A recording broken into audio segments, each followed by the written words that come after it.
Assalamualaikum warahmatullahi wabarakatuh. Selamat pagi anak-anak. Pagi Bu. Gimana kabar kalian? Sehat? Alhamdulillah sehat. Ya, sebelum memulai pelajaran, Ibu akan mengabsen terlebih dahulu. Alias Putri, Hadir Bu. Neken, Hadir. Najwa, Hadir Bu. Syifa, Hadir Bu. Ufi, Hadir Bu. Rahnia. Ada Bu. Berarti alhamdulillah hari ini saya berangkat semua ya. Iya Bu. Sebelum memulai pelajaran, Ibu minta tolong kepada kalian untuk membersihkan terlebih dahulu sampah yang ada di sekitar kalian, seperti meja dan di bawah lantai. Ibu memberikan kalian 5 menit. Baik Bu. Sudah untuk membuang sampahnya? Sudah Bu. Ya.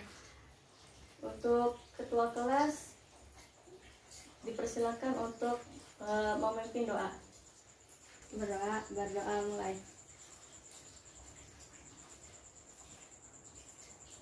Berdoa selesai. Alhamdulillah. Ini udah pada makan kan anak-anak? Sudah Bu. Alhamdulillah. Sebelum memulai kegiatan intinya, Ibu akan menanyakan kalian tentang materi sebelumnya. Kira-kira yang kemarin materi sebelumnya apa? Ayo, ada yang ingat? Saya Bu. Ya, Upi apa? Anak Muslim Bu. Ya. Apa aja sih batasan aurat laki-laki dan perempuan? Kalau aurat laki-laki itu dari pusar sampai lutut. Kalau perempuan itu seluruh tubuh kecuali muka dan telapak tangan. Ya, benar sekali. Kalau kita beri apresiasi untuk Upi, teman-teman. Untuk materi kali ini adalah penyelenggaraan jenazah.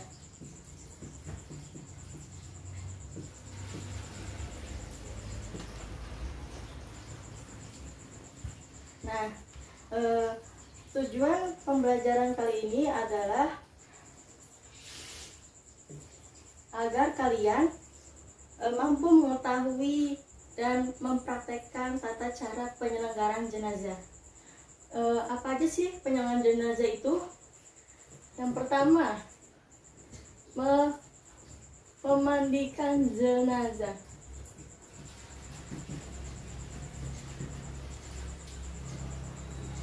Yang kedua, ada yang tahu? Yaitu mengkafani jenazah. Yang ketiga, yaitu menyolatkan jenazah.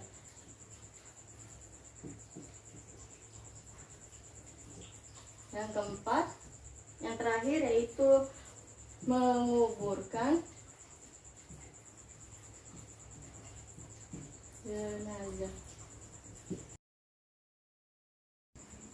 Nah, dari keempat ini Ibu mengharapkan kalian bisa mempraktekkan pengurusan jenazah. Karena tidak banyak dari kalangan para penuntut ilmu yang sudah mengetahui sunnah-sunnah merawat jenazah, apakah itu memandikan jenazah, mengkafankan jenazah, menyolatkan jenazah, serta memakamkan jenazah. Berbagai dalih, mulai dari malas, tidak enak sama yang lebih tua, tidak percaya diri, dan tidak ada kesempatan dari hal-hal yang lain juga. Ibu akan menyampaikan beberapa dalil, diharapkan bisa menjadi motivasi bagi kaum muda muslim di dalam melaksanakan yang tugas mulia bertabur pahala dan kebaikan di sisi Allah Ta'ala. Yang kita harapkan akan menjadi sebab kita diselamatkan diri dari sengatan api neraka dan dimasukkan ke dalam surganya Allah. Amin. Amin. Ada beberapa hadis yang menerangkan keutamaan serta pahala besar yang akan didapatkan seorang muslim yang mampu merawat jenazah, mulai dari memandikan, mengkafankan, menyolatkan, dan memakamkan jenazah. Rasulullah SAW bersabda, "Man ghassala musliman fakatama alaihi ghafarallahu lahu arba'ina marotan.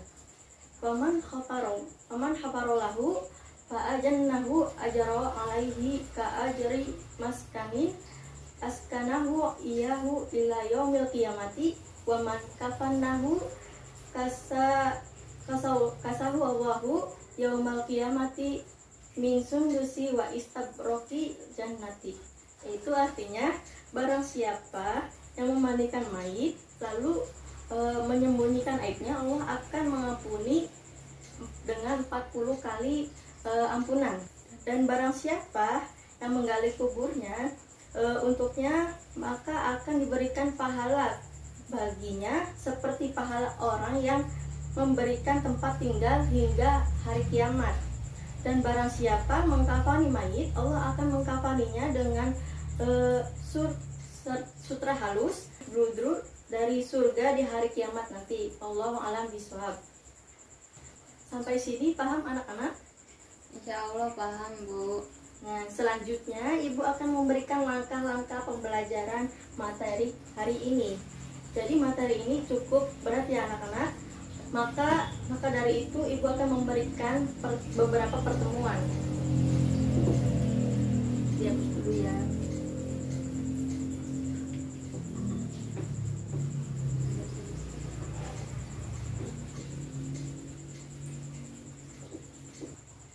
Yaitu pertemuan hari ini Ibu akan memberikan teori-teori tentang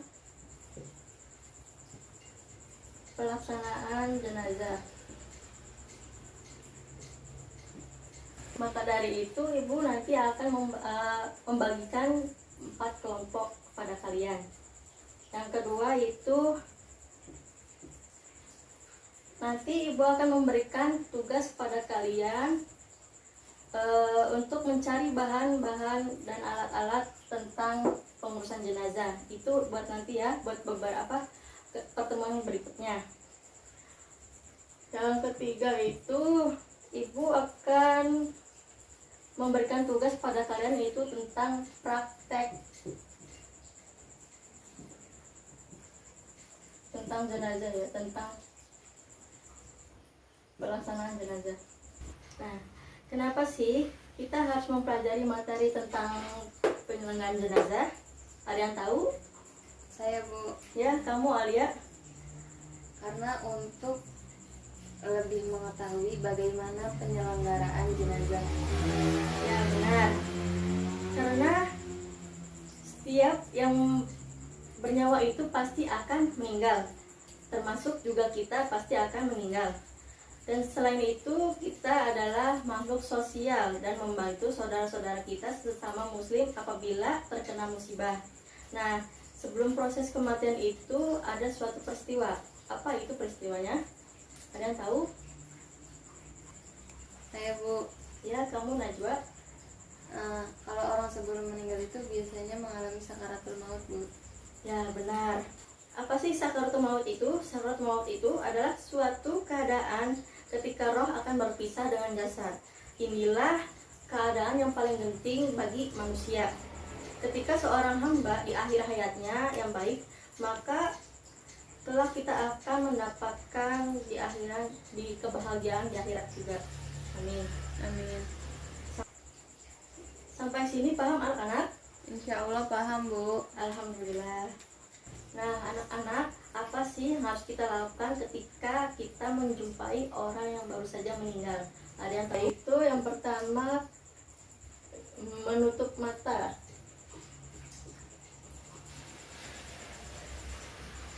Apabila jenazah tersebut belum menutup matanya, maka kita akan menutup kelopak matanya.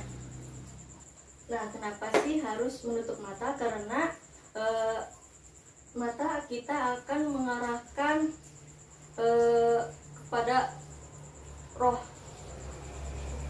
mengarahkan terus pada rohnya kita yang telah pergi. Yang kedua itu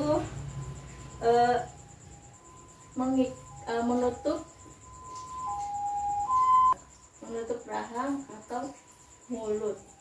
Kenapa kita menutup mulut? Karena takut ada serangga kecil yang masuk. Yang ketiga yaitu melemaskan persendian.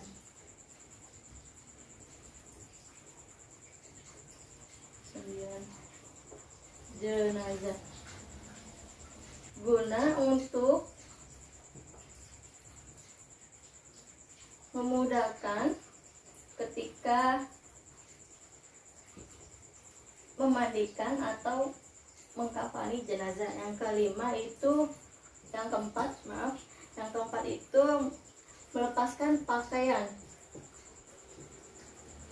Yang kelima itu memindahkan jenazah ke tempat yang layak seperti alas tempat, kasur, dan lain-lain. Yang keenam yaitu meninggikan perut. Yang ketujuh itu menutup badan jenazah dengan kain sembari menunggu jenazah dimandikan. Yang kedelapan itu membebaskan segala tanggungan, utang, dan lainnya. Yang kesembilan itu segera diurusi.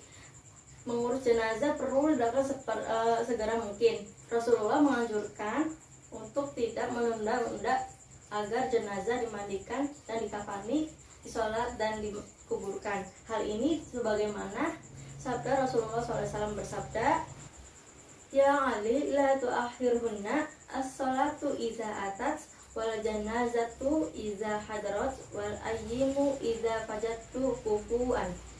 Yang artinya, wahai Ali, ada 3 perkara yang tidak boleh engkau tunda, yakni sholat jika telah tiba waktunya, jenazah apabila hadir, dan wanita apabila telah ada calon suami yang sekufu.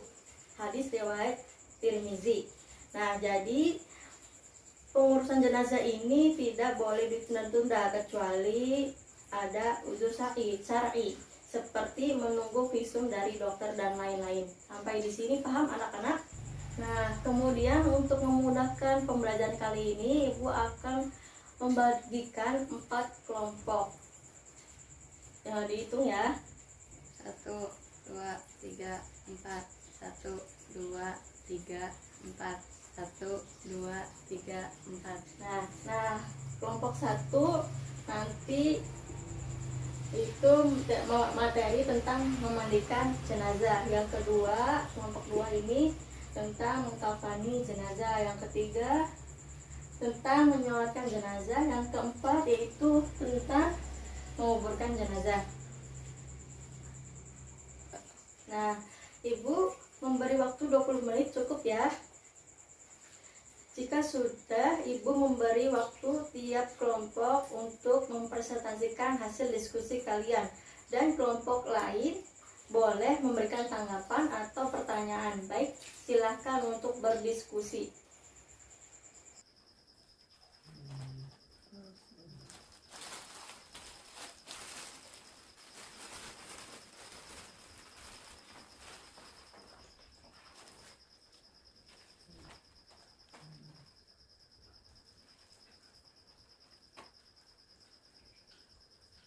Sudah selesai anak-anak?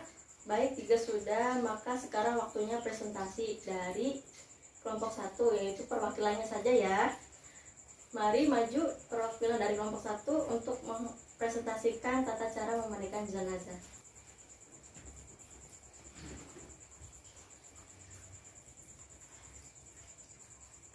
Air bersih untuk memandikan jenazah, yaitu sabun air yang diberi bubuk kapur barus, dan wangi-wangian tanpa alkohol, sarung tangan untuk memandikan jenazah, menggunakan sedikit kapas, potongan atau gulungan kain kecil, handuk, dan kain khusus basahan.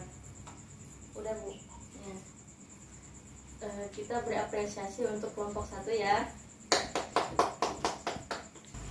Ibu akan memberikan sedikit tambahan bahwa untuk memandikan jenazah ini ada cara-cara tertentu. Yang pertama, bila jenazah tersebut laki-laki, maka yang memandikan harus laki-laki. Apabila jenazah itu perempuan, maka yang dimandikan itu harus perempuan. Kecuali kalau jika itu suami istri ya. Yang kedua itu untuk memandikan ini diutamakan yaitu kerabatnya atau saudara terdekatnya. Selanjutnya kelompok 2, mari dipersilakan untuk mempresentasikan hasil diskusinya. Seperti biasa, di sini ibu akan memberikan tambahan sedikit untuk mengkafani jenazah. Ada beberapa hal yang harus kita perhatikan. Yang pertama, kain kafan harus bagus, bersih, dan juga menutupi seluruh tubuh. Yang kedua, kain kafan itu hendaklah berwarna putih, bukan berwarna pink ya. Iya Bu. Karena tidak boleh. Untuk kain kafan ini yang laki-laki menggunakan 3 lapis, yang perempuan menggunakan 5 lapis. Yang terakhir, sebelum digunakan diberikan wangi-wangian, sedikit aja ya. Paham? Sampai sini paham anak-anak? Bu, boleh nanya nggak? Ya, boleh. Itu wangi-wangiannya berbentuk apa Bu? Nah, bagus sekali pertanyaannya. Minyak wangi wangi-wangian ini menggunakan minyak wangi dan kapur barus. Karena semua kelompok sudah mempresentasikan hasil diskusinya, ibu akan mengapresiasikan pada kelompok karena telah mempresentasikan hasil diskusinya dengan baik.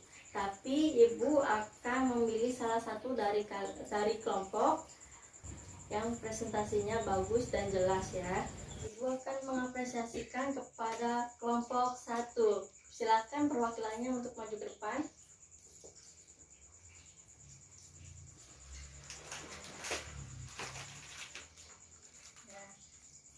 Terima kasih Bu. Sama-sama. Alhamdulillah, semoga kalian lebih bersemangat lagi dalam belajar dan semoga bermanfaat untuk kalian juga. Yang kelompok lainnya jangan berkecil hati ya. Nah, kesimpulannya apa anak-anak? Ada yang bisa menyimpulkan materi tentang hari ini? Saya Bu. Ya, silahkan.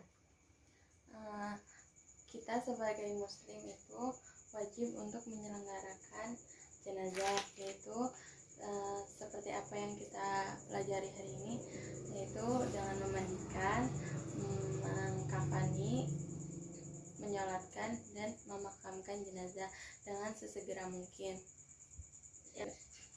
Ya, benar.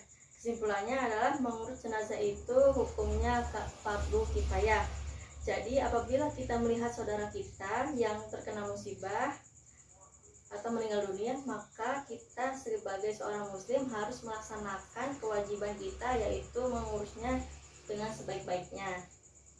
Jadi kalian sehabis pulang sekolah atau besok kalian cari bahannya dan alatnya tersebut. Ini sesuai kelompok ya, cari bahan-bahannya. Nah, sampai sini paham anak-anak? Paham Bu. Tidak ada pertanyaan lagi. Sebelum ditutup, Ibu memberikan tugas kepada kalian untuk membaca lagi materi yang telah kita pelajari dari pagi hari ini. Semoga kalian lebih memahami lagi, mantap lagi. Untuk praktik pertemuan berikutnya, paham anak-anak? Paham Bu. Ya, bagus. Dan jangan lupa mengerjakan PR ya di buku paket halaman 51. Dan pertemuan berikutnya dikumpulkan. Sebelum Ibu tutup, Ibu mohon maaf bila ada perkataan yang kurang berkenan di hati anak-anak. Jika sudah tidak ada pertanyaan lagi, maka kita sudah di penghujung pembelajaran. Ibu minta tolong kepada ketua kelasnya untuk menutup pembelajaran hari ini. Silahkan. Baik, kita tutup dengan bacaan hamdalah. Alhamdulillahirabbil alamin. Baik, cukup sekian dan terima kasih. Wassalamualaikum warahmatullahi wabarakatuh. Waalaikumsalam warahmatullahi wabarakatuh.